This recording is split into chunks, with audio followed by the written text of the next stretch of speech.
character. Yeah. And he was always like, because Cody and I, our relationship has always been, woohoo! No cameras, no lights, no scripts, no rehearsals. It's just for solemn courtroom walls, holding in decades of secrets, silence, and emotional scars that had long festered beneath the surface of the Brown family's public image.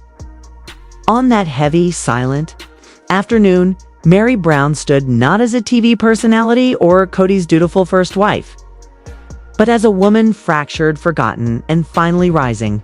Her voice boomed like desert thunder, each word cracking open years of humiliation, abandonment, and pain that had gone unspoken for far too long.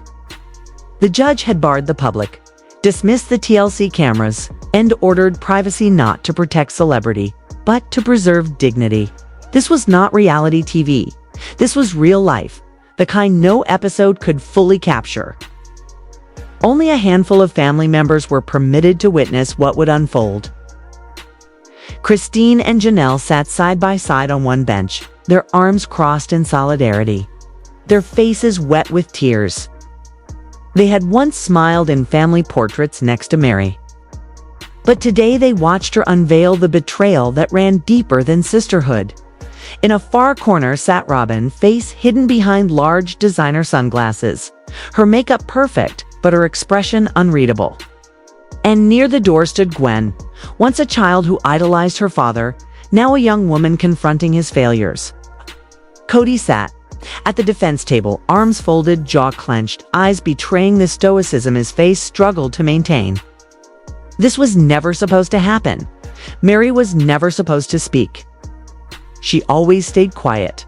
Until now.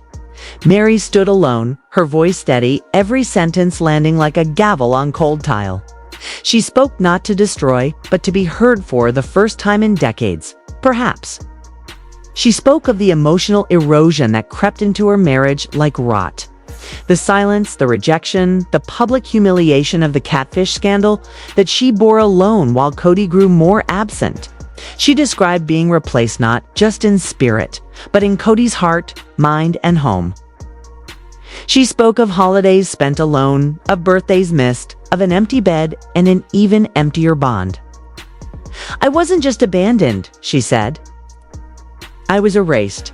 Her words were not rehearsed. They were raw, a lifeline tossed into a courtroom that had never once witnessed the truth behind the cameras. When she finally stepped down from the stand, her posture softened, but the pain she carried lingered in the air like fog.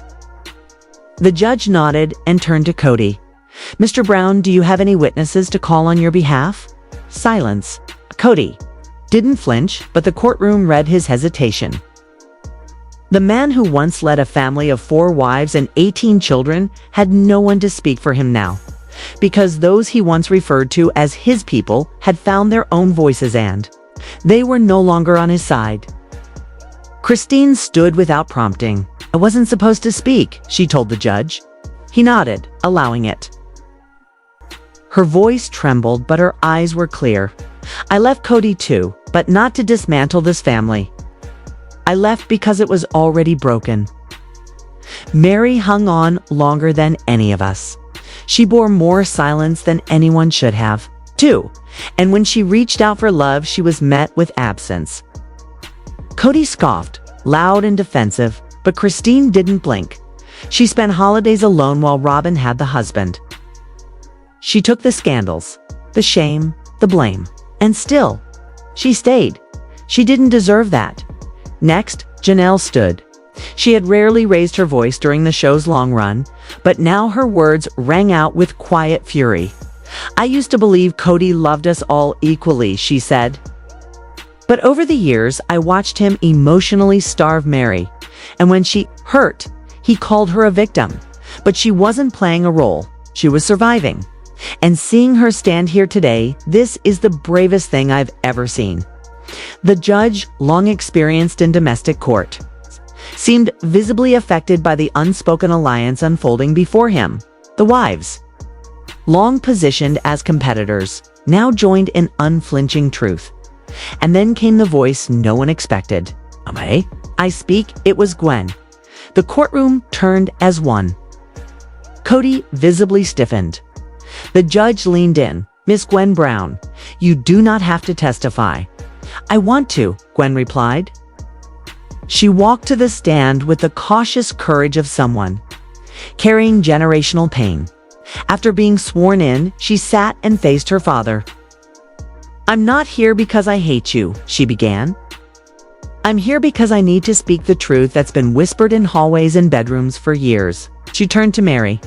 "You didn't stand beside us. Hugh stood up for us, especially when he didn't." Meri's eyes welled. Her pain met finally with acknowledgement. Gwen looked back to her father. "You were my hero once. I brought you drawings. You read me bedtime stories. I believed you hung the moon. But then I grew up, and I noticed. You stopped showing up not just physically, but emotionally. If we weren't filming or at Robyn's house, we didn't matter. You made my mom invisible. You made Meri disposable. You made all of us fight to be chosen, and then you blamed us for giving up." The judge interjected, warning her to stay on topic. "Does relate," Gwen said firmly, "because Meri's pain wasn't private. It was visible. It was systemic. I watched a woman be emotionally destroyed in real time, and I watched you pretend it wasn't happening." She turned to Meri once more. "You showed up for us when you were in pieces, and I'm sorry I didn't say it sooner." Cody finally flinched. This was not a TLC taping he could edit. This was not a family counseling scene he could narrate. This was reality, unfiltered, unscripted, and deeply human. Then Robyn stood. She didn't go to the witness box. She didn't want to be sworn in. She just wanted to speak. "Your Honor," she said, her voice tentative but rehearsed. "I've listened as people distorted the past. Yes, I became Cody's legal wife. Yes, we spent more time together. But I didn't force anyone out." Meri pulled away. "I didn't reject her." She distanced herself. Meri's head dropped, not out of shame, but fatigue. She had heard this script before. Robyn continued. "Meri helped me become Cody's legal wife. She was kind to me. I never stole anything. Don't make me the villain because their love failed." The courtroom fell quiet again. Then Christine stood, unable to contain herself. "You gained from it, Robyn. Don't pretend you didn't. You didn't just marry Cody. You married his time, his money, his lavand. You didn't share it." Robyn snapped back. "You left, Christine. You walked away." Christine replied calmly, "I left because I was starving at a table where only you were being served." The judge slammed the gavel. "Enough." Christine sat. The silence that followed was thick with truth. Finally, Meri raised her eyes and spoke. "I didn't come here to hurt anyone, not Robyn, not even Cody. I came here because I needed to stop pretending this was just a failed marriage. It was emotional abandonment. And it nearly destroyed me." Robyn stayed silent, her eyes finally shedding real tears. The judge, quiet for several long minutes, turned to Cody. "Would you like to speak before I rule?" Cody stood. Not as the man America once watched orchestrate family decisions, but as a man haunted by consequences. "I messed up," he began. "I didn't love them all equally. I believed I could hold us all together, but I quit when it got hard. Okay, I'm sorry. I didn't mean for you to feel like nothing. Okay?" Meri said nothing in return. Because after 3 decades of silence, being heard in front of everyone who had once looked away was more powerful than any apology could be. The judge reviewed his notes, but a verdict had already echoed through every heart in the room.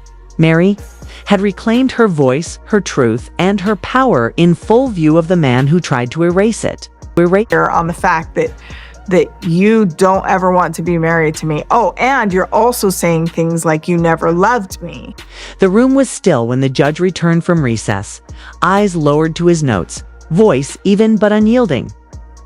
Today, this court was not summoned to terminate a legal union, because, in fact, there is no legal union between Mr. Brown and Mrs. Brown.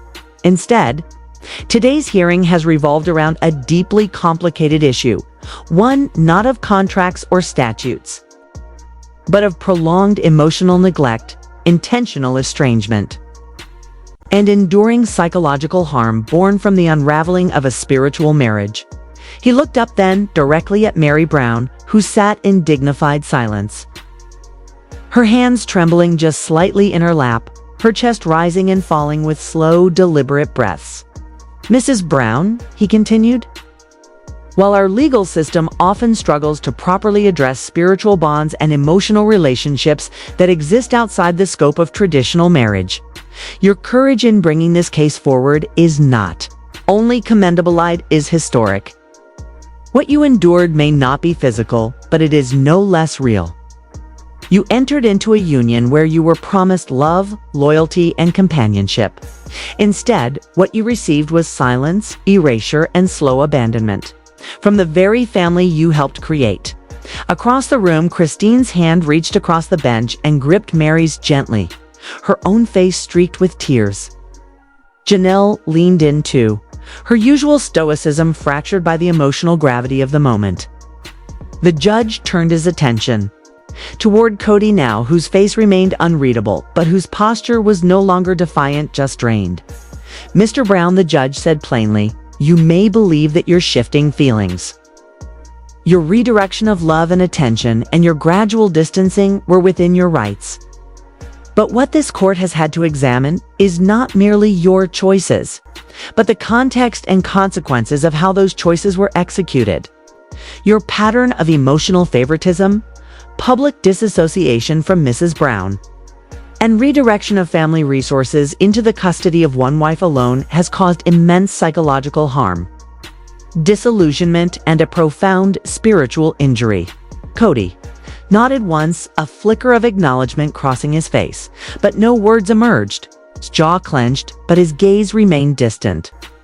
And then the ruling came down stark and clean.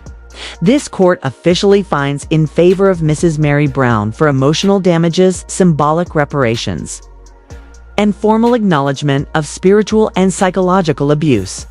Mr. Brown is hereby ordered to pay $180,000 in emotional damages. This is not punitive in nature, nor is it meant to assign a price tag to suffering. It is a declaration of recognition that what Mrs. Brown experienced is real, that spiritual bonds are not emotional loopholes, and that emotional cruelty has consequences, even if those consequences fall outside traditional legal frameworks. A soft gasp rippled through the courtroom gallery.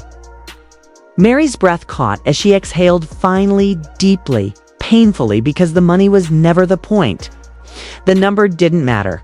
What mattered was that someone finally had named what had been done to her, that her pain was no longer abstract or something she had to carry alone in the shadows, that at last it had been seen. Christine's face beamed through tears, pride and relief flooding her features. Gwen openly wept in her seat, dabbing her cheeks. Even Janelle's carefully constructed mask cracked into visible emotion. But Robyn just stared forward, unmoving, unreadable. Her tears had stopped long ago. Her eyes weren't on Meri. They weren't even on Cody. They were vacant, drifting off somewhere else, as if she could already feel the walls she'd hidden behind starting to crumble. But the judge wasn't finished. He shuffled another document and continued.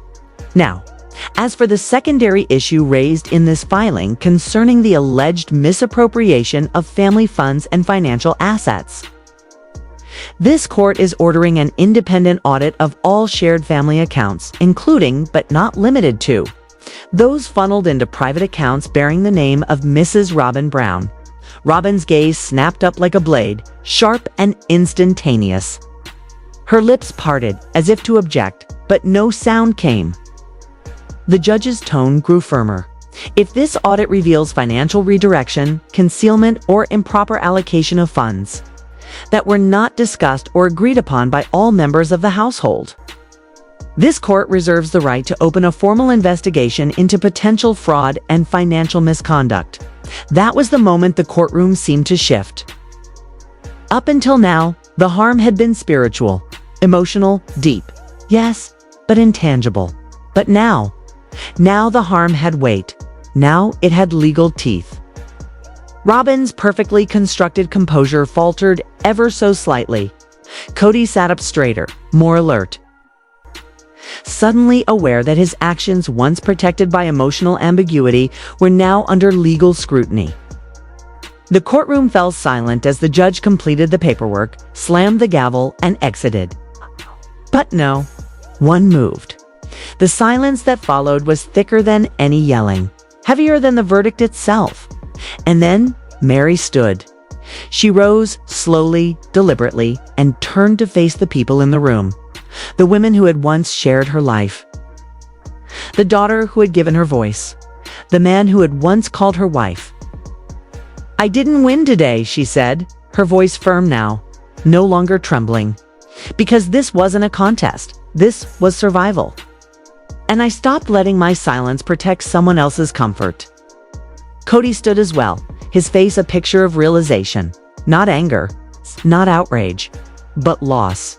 Deep, unmistakable loss. Because in that moment, it became clear, not just to the courtroom, but to Cody himself, that what he had lost was not a marriage. He'd lost everything. His respect, his legacy, his daughters, his credibility. Christine came up beside Meri and wrapped her in a hug. "You did it," she whispered. "You said what we all were too scared to say." Janelle followed next, her embrace strong, solid. "This changes everything," she said, her voice shaking. Gwen stepped forward next, and Meri opened her arms to her as if she were her own child, and in many ways she was. The unspoken wounds between them weren't hers to bear, but she bore them anyway. The generational hurt, the manipulation, the silence it had lived in all of them. And now, finally, they were starting to heal. But Robyn never got up from her bench. She just sat there, clutching her purse so tightly that her knuckles turned white. Her eyes were fixed forward on nothing in particular, and her face was pale. She stood eventually alone. No one walked with her. No one looked her way. She didn't approach Cody. She didn't speak to Meri.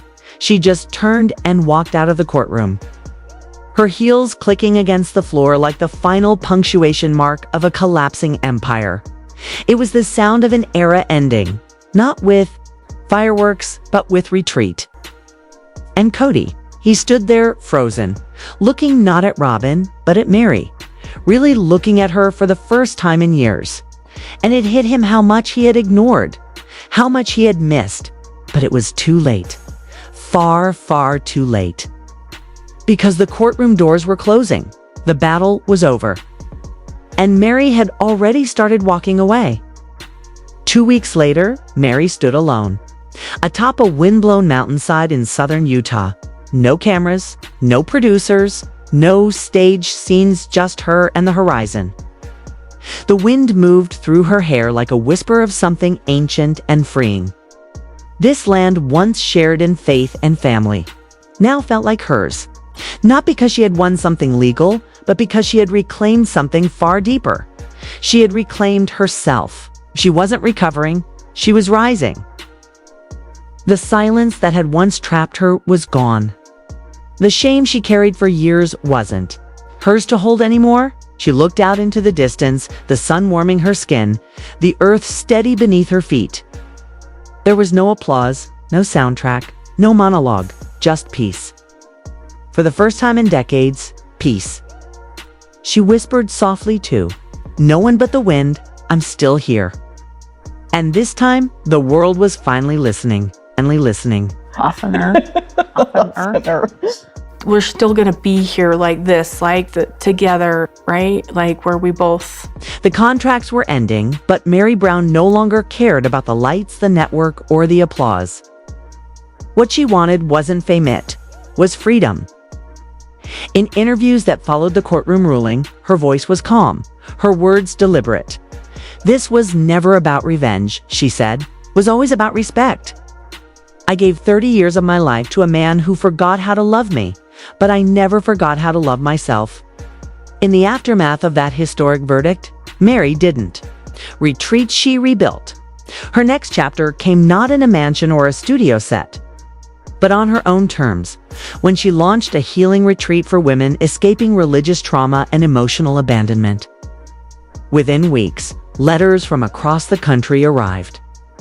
Survivors reached out saying they had watched her testimony, listened to her words, and saw in her not just pain, but possibility. Meri's truth had cracked open a silent world, and with every day, every letter, every sunrise on the mountain land she now claimed as her own, she stood taller. The woman in the mirror was no longer Kody Brown's wife. She was Meri, whole, healing, and hers. Meanwhile, in Flagstaff, Cody sat on the edge of a bed he now shared with no one. The judgment had rattled more than just his bank account. ATU had rattled his grip on a legacy he had long curated.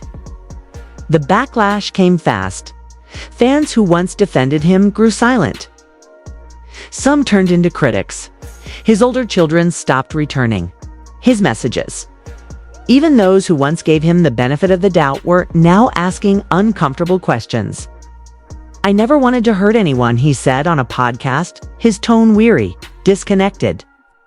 People don't understand how hard plural marriage is, but the world no longer cared about how hard it was for him. The tide had shifted. Sympathy had found new faces. Christine hung up on him. Janelle blocked him. Meri didn't answer at all.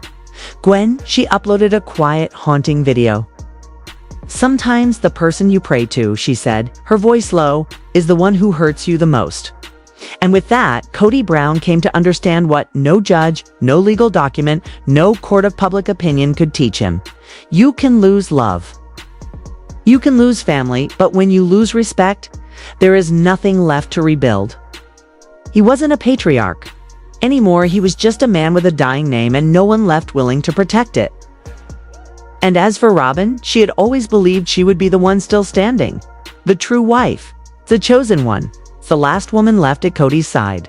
But when the legal verdict fell and whispers of a financial investigation began creeping into their private life, Robyn was left not with victory, but with scrutiny. Inquiries had begun. Joint accounts were frozen. TLC executives were asking questions she didn't know how to answer. The protection she once felt was vanishing, slowly but unmistakably. Cody no longer looked at her like he used to. He no longer sat close during dinner, no longer reached for her hand. Instead, he stared out windows, into the past, into nowhere. Desperate for closure, Robyn sent Meri a message, one single apology. It was never returned. And for the first time, Robyn understood something bone-deep and shattering. Perhaps she hadn't won anything at all. Perhaps she had just become that final pillar in a crumbling house of cards.